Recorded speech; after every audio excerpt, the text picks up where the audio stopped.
ഞാൻ ആ പരസ്യത്തിൻ്റെ ചില ഭാഗങ്ങൾ കണ്ടപ്പോൾ LDF സർക്കാരിൻ്റെ നേട്ടങ്ങളെക്കുറിച്ച് ഒന്നും പറയുന്നില്ല. ഒരു സന്ദീപ് വാര്യർ കോൺഗ്രസിൽ ചേർന്നില്ലായിരുന്നെങ്കിൽ ഇവരുടെ ആ പരസ്യത്തിൽ പോലും പറയാൻ മാറ്ററില്ലാത്ത അവസ്ഥയാണ്.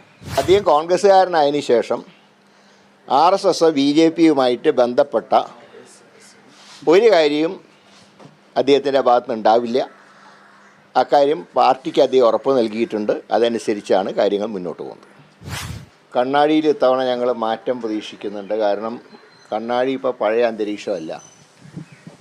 പുതിയ വോട്ടർമാർ കഴിഞ്ഞ പാർലമെൻറ്റ് ഇലക്ഷൻ മുതൽ കണ്ണാടിയിൽ കൂടുതലായിട്ട് വന്നിട്ടുണ്ട്. കാരണം നാഷണൽ ഹൈവേയിലാണ് പലരും, അവിടുത്തെ പല സ്ഥാപനങ്ങളും ജോലി ചെയ്യുന്നവരൊക്കെ ഇപ്പോൾ നാഷണൽ ഹൈവേയിലൊക്കെ സെറ്റിൽ ചെയ്തിട്ടുണ്ട്, അതിൻ്റെ പരിസരത്തൊക്കെ.